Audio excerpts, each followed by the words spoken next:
the know-nothings. Let's play hardball.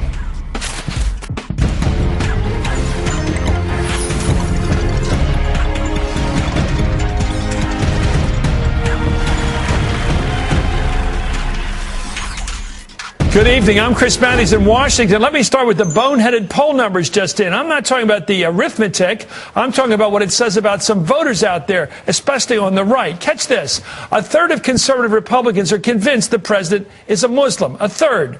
Less than half believe in global warming. Only 2 out of 5 in Ohio, for example, believed he was born in the U.S. The rest are, to one degree or the other, birthers. And just to make you feel a little better about that and let you know how low information these voters are on the right, catch this.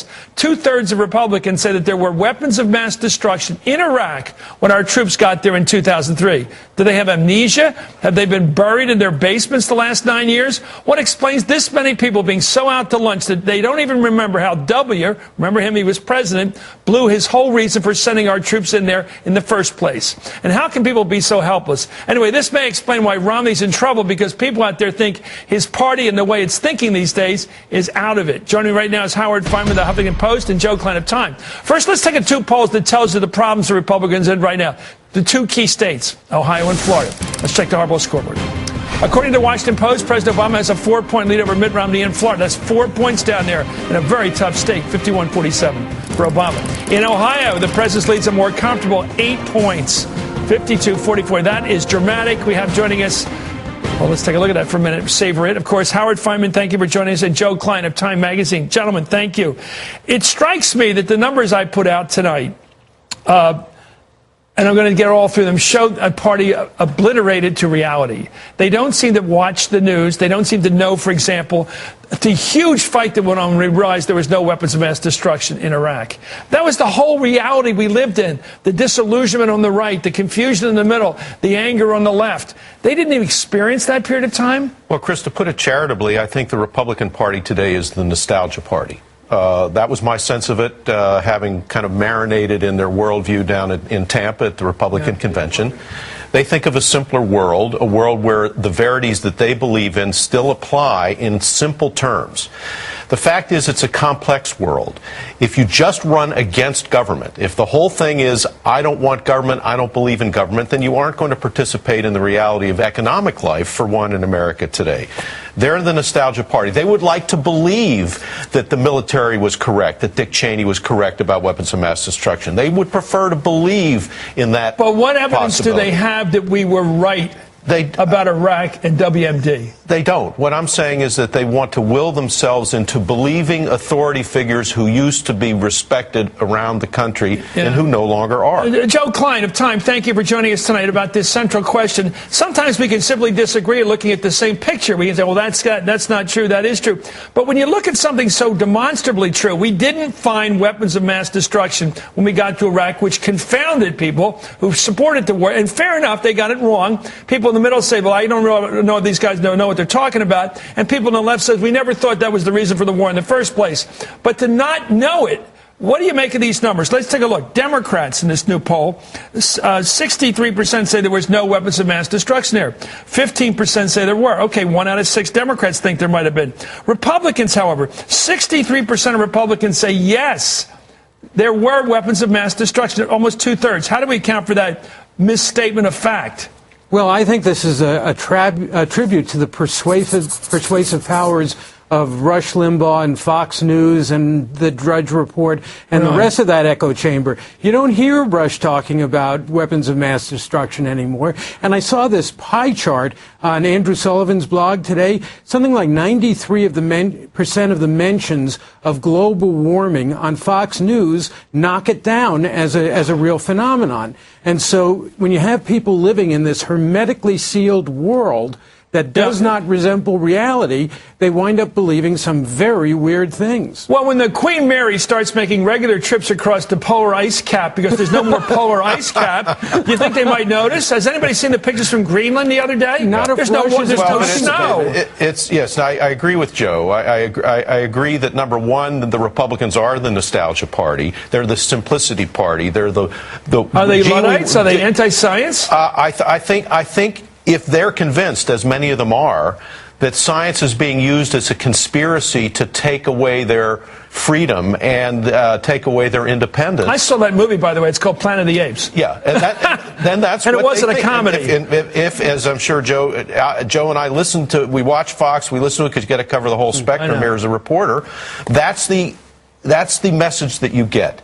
That the scientists and the bureaucrats are combining to rob us of our freedom. So it's basically a fear. It's a fear of everything. Well, take a look at this number, though. The infamous birther question, was the president born in the United States? Because, of course, under our Constitution, he has to be born here to be president. Well, the PPP polled Ohio Republican primary voters. These are people who voted already this year. 37% they do not think Barack Obama was born here. Just 2 in 5 say the president was American born, therefore a legitimate president. When you ask the president's religion, this gets really scary. A majority of all voters don't take him at his word. Just 49%. This is all voters say he's a Christian, which is what he says he is. And 30% of Republicans and 34% of conservative Republicans say Obama is a Muslim. Simple as that. Figures that is actually... Now, here's the point. These bad numbers that say it twice wrong, these 34%, they're twice what they were 4 years ago. So people, when he came in, they took him at his face value. This guy is what he says he is. I'm American born, obviously. I got a whole history. It was announced when I was born in Honolulu. It's in all the papers there. And I'm what I am, a Christian. I go to this church that caused him a lot of trouble. Do we remember that? Yeah. He went to a church, Jeremiah Wright's church, which was a Christian church, that got him in all the trouble. So why have we changed from that, anger about his black church that the right didn't like, and acceptance of him as an American, to this... They're all becoming Donald Trumps, mini Trumps. My explanation for it is fear. My explanation for it is that it's not based on a study of genealogical history, or it's fear. And among a certain part of this population, this country, which you showed there in the charts, they think that President Obama is on a mission to rob the American people of their freedom. And that's why he killed bin Laden. Yes. That's why he's almost destroyed now Al-Qaeda, yes. which he said he would do. I'm just saying that's their worldview, and the fear expresses itself in the idea that this man must be someone else. He must be another. He must be a hidden person. He must have an agenda that is hidden. For some among the agenda items, Joe, I just want to point out some things that Republicans are watching, and a good number of them do. I just want to point out a couple of things. Your stock market, your 401k, has doubled. Not because of Obama, but he certainly didn't get in the way of it doubling. He didn't have some plan to bring down Wall Street. It's over 13.5 now. It was 6.5 when he got in there, really. I mean, these are realities. I mean, they should have some role in people's thinking. Reality. The housing market is coming back. Their consumer debt levels are at all-time lows. But I really do agree with Howard. What do you hear most often from these people? We want our America back.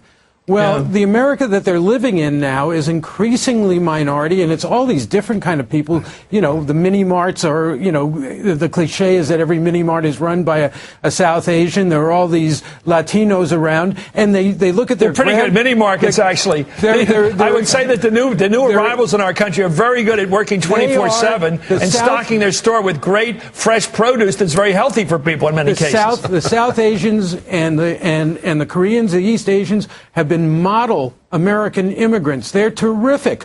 They have no crime factor. I don't think they have a crime factor at all, probably in most cases. These people look at their grandchildren, they see them dating people of different races, and then they see them becoming gay, some of them, and then they look at the President of the United States, who doesn't have the good sense to be either black or white, and his middle name is Hussein QED. He's a Muslim. Yeah.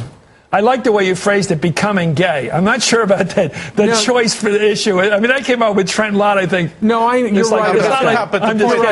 Joe's point is right. Joe's point is that it's a more complicated world than it was. Demographically, in terms of all the different ethnic groups. In New York City, I think there are 140 or 150 languages spoken in the schools. At the Republican convention, that was Opie and Andy Griffith, and that was a wonderful thing on TV, even though it wasn't real at the time either. And I don't mean to it sounds condescending. I'm not trying to be that way. I wish life were simpler. The fear is legitimate. I wish life were simpler.